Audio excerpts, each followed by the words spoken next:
샹크스의 이야기는 39년 전 시작합니다.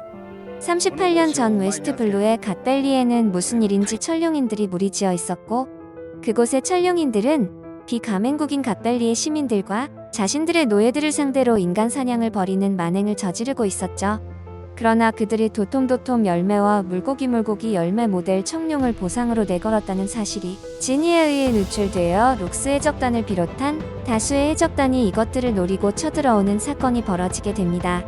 전투가 끝이 난 후 로저가 가프와 함께 록스를 이겨버리는 사건이 발생하고, 여기서 로저가 받아온 보물 안에 아기인 샹크스를 발견해 거두었습니다. 정리하자면 샹크스는 줍줍한 아이라는 것입니다. 여기부터 천룡인의 아이가 아니냐는 이야기들이 슬슬 나오기 시작했죠. 게다가 이 상자는 다름 아닌 천룡인이 열매를 넣어두었던 상자였고, 따라서 샹크스는 천룡인의 자식일 가능성이 높다는 것이죠.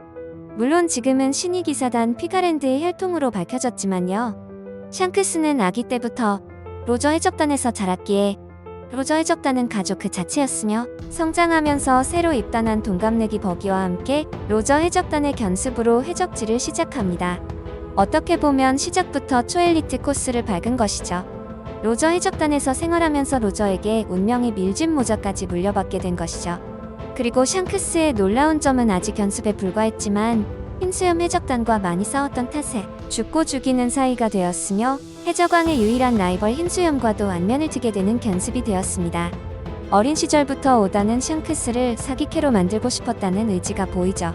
그리고 어린 시절 샹크스의 깡다구를 볼 수 있는 사건이 있었는데요. 27년 전 12살 때 로저 해적단과 금사자시키의 해적대함대가 신세계에서 해상에서 대대적으로 충돌한 사건이 있었고, 이때 겁에 질린 채 목숨이 가장 중요하다면서 시키의 말을 듣는 척이라도 하라고 로저에게 애원하는 버기에게 넌 칼에 맞아도 안 죽으니까 괜찮다고 받아쳤고, 시키와 무조건 싸워야 한다며 투지를 보여줬습니다. 버기는 이런 어린 시절 샹크스에게 혀를 내둘렀죠. 하지만 그 역시 로저의 적단에서 모든 것을 이루지는 못했는데요. 25년 전 열병이 난 버기를 간호하느라 마지막 섬 라프텔에는 같이 가지 못하는 사건이 발생합니다. 대부분의 해적들이라면 꿈이나 마찬가지였을 텐데요.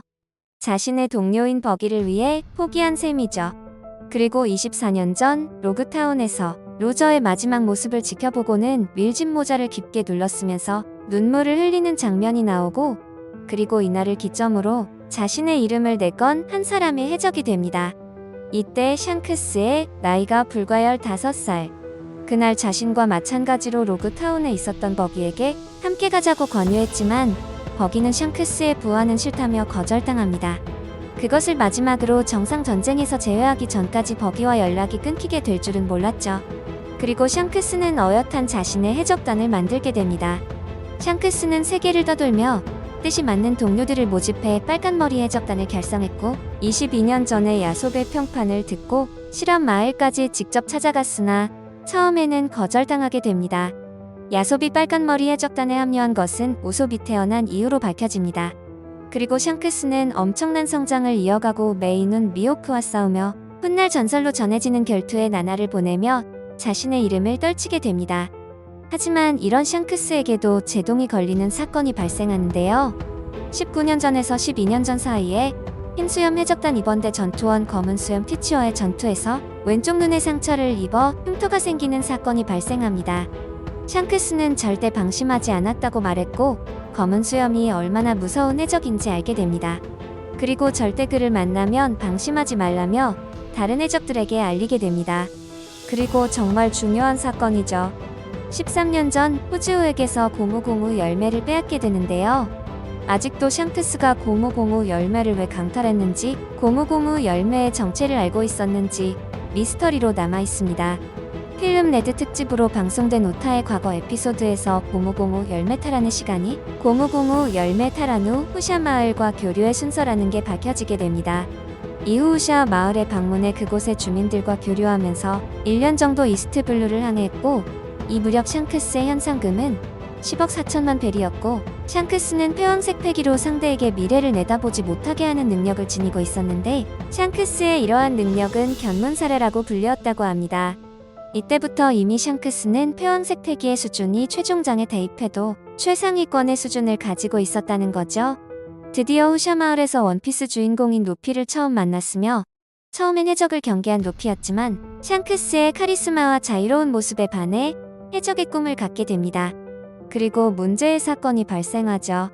마키노의 주점에서 여느 때처럼 루피를 놀리면서 시간을 보내던 중 히그마 산적단에 히그마와 조우했고 술이 없다는 이야기를 듣고 뿔이 난 히그마가 술병으로 자신의 머리를 후려치는 등 일방적으로 시비를 걸었지만 화를 낼 만한 일이 아니었기 때문에 균형치 않는 대인배의 모습까지 보여줍니다. 오히려 히그마가 떠난 후 꼴이 그게 뭐냐고 놀리는 부하들과 함께 크게 웃었죠. 하지만 루피는 그런 모습이 꼴사납다며 남자도 아니라고 화를 냈고 그리고 겁쟁이는 딱 질색이라며 그대로 등을 돌려 주점을 나가려고 했는데 샹크스가 붙잡은 팔이 고무처럼 늘어나는 장면은 아직까지도 명장면으로 남아있죠. 루피가 빨간 머리 해적단이 테이블에 올려둔 고무고무 열매를 별 생각 없이 먹었던 것이죠. 하지만 현재 샹크스 막설을 밀고 있는 진영에서는 샹크스가 루피에게 일부러 먹이기 위해 보이는 곳에 놔뒀다는 해석도 존재합니다. 그 후 다시 산에서 내려온 히그마와 시비가 붙었고 샹크스는 동료에게 손을 대는 것은 결코 용납할 수 없었기 때문에 빨간머리 해적단은 살벌한 분위기를 조성했고 럭키루는 감히 두목의 머리에 총구를 들이민 히그마의 부하를 주저없이 써 죽였고 벤 데크만은 여전히 샹크스를 팔푼이 해적이라고 여기는 히그마 산적단의 졸개들을 모조리 정리해버립니다.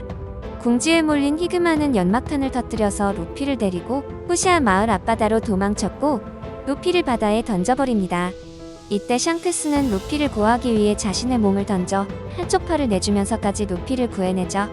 저는 이때 샹크스가 비능력자라는 사실을 알았습니다. 바다에 가라앉지 않았기 때문이죠.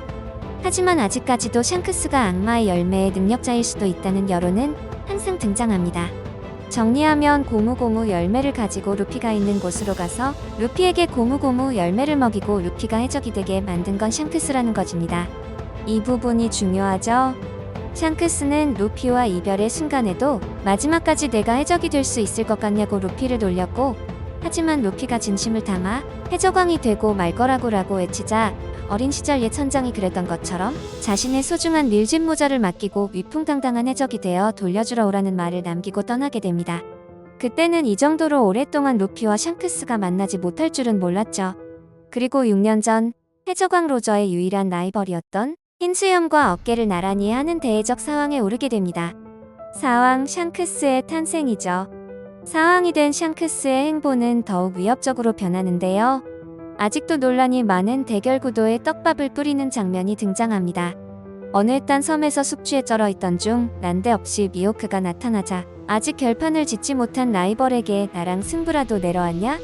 라고 분위기 잡으면서 매우 까칠하게 반응했는데 미호크는 몸도 불편한 자네하고 새삼스레 승부는 가려서 뭘 어쩌겠냐며 루피의 수배설을 보여줍니다. 한쪽 팔이 없는 샹크스를 미호크가 봐줬다는 이야기가 나오기 시작한 순간이죠. 이에 샹크스는 놀라면서 수배설을 보더니 맞구나 루피 라고 말하고 흐뭇한 미소를 지으며 잔치를 여는데요. 미호크에게도 한잔하라고 술을 권유하며 잔치를 즐겼습니다. 루피의 조력자다운 행동이죠. 그리고 샹크스는 이때부터 검은 수염의 행방에 대해서 주목하고 있다는 사실이 밝혀지게 됩니다. 세계 정부에서 사왕들 간의 접촉을 막기 위해서 파견한 군함대를 격파하고 신세계 해상에서 흰 수염과 대면하는 사건이 발생하게 됩니다. 대화에 앞서 약간 위협을 할 요량으로 F문 폐왕색의 패기로 흰 수염 해적단 선원 다수를 기절시키고 모비디코를 부식시키는 장면은 아직도 명장면에 뽑죠. 그 후 사람들을 모두 물리고 흰 수염과 둘이서 대화를 나누고 처음에는 이것저것 이야기하며 훈훈한 분위기로 흘러가지만 이야기가 본론으로 들어가면서 둘은 충돌하게 됩니다. 바로 흰 수염이 부하였던 검은 수염 티치가 자신의 얼굴에 남아있는 흉터를 새긴 자며 자신은 전혀 방심하지도 않았는데 당할 정도의 강적이라는 것을 말해버린 것이죠. 티치는 흰 수염의 밑에서 본 실력을 숨기고 살았기에 그 정체를 모르는 에이스는 상대가 되지 않으므로 에이스가 힘을 키우기 전까지는 그를 막아달라고 샹크스는 요청하죠. 하지만 흰 수염은 해적선에서 가장 저질러선 안 될 동료 살해를 저지른 검은 수염에게 인의를 저버린 녀석은 결코 살아가서는 안 됨을 가르쳐주는 것이 자신의 책임이라며 샹크스의 요구를 거부했고 나한테 명령하려면 100년은 멀었다면서 샹크스가 가져온 술병을 내팽개치며 도발합니다. 저는 아직까지도 이 부분이 흰 수염의 가장 큰 실수라고 생각하고 있습니다. 하지만 흰 수염도 이미 에이스를 말렸다가 실패했죠. 흰 수염의 도발에 샹크스는 잔에 따라 놓은 술을 원샷한 칼을 뽑으면서 마지막으로 경고하지만 끝내 협상은 결렬되고 두 사람은 서로의 무기를 맞댑니다. 그 결과 구름, 아니 하늘이 갈라지는 장면이 연출됐죠. 샹크스는 그래도 자신의 역할을 다하는데요. 에이스를 구하기 위해서 출정에 나선 흰수염의 뒤를 노리는 사왕 카이도를 저지하는 성과를 보여준 것이죠. 과연 카이도를 막을 수 있는 해적이 원피스에 몇이나 있을까요? 그리고 전설로 남은 정상전쟁이 시작됩니다. 정상전쟁의 불길은 흰수염과 에이스가 사망한 뒤에도 사그라들 생각을 하지 않고 도리어 더욱 정의에 목말라 하는 해군과 흔들흔들 열매의 힘을 손에 넣은 검은 수염 해적단의 등장으로 더욱 격화되었고, 견문색 패기에 눈을 뜬 코비는 도저히 현재 상황을 견딜 수 없었고 더 이상의 희생은 안 된다며 대장 아카이누를 막아서는 이상행동을 보이기 시작합니다. 하지만 이때 돌연 샹크스가 나타나 자신이 검 그리폰으로 사카즈키의 마그마 정권을 막아내며 등장하고, 이어 루피가 떨어뜨린 밀짚 모자를 주우면서 이렇게 말하죠. 잘했다 젊은 해병. 내가 목숨을 걸고 만들어낸 용기 있는 몇 초는 좋든 나쁘든 방금 세계의 운명을 크게 바꾸었다. 전설의 명대사죠. 샹크스의 등장에 해군과 검은 수염 해적단 양측 모두 놀라서 싸움을 중단하는 상황이 발생합니다. 기술 하나 사용하지 않고 싸움을 종결시켜버린 것이죠. 검은 수염도 샹크스의 도발에 한 발 빼는 모습이었죠.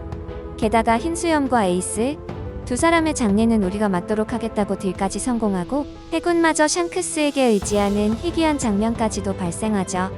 그리고 2년 후 스토리가 시작되고 사왕의 검은 수염이 추가됩니다. 샹크스는 여전히 사왕의 입지를 지키고 있죠.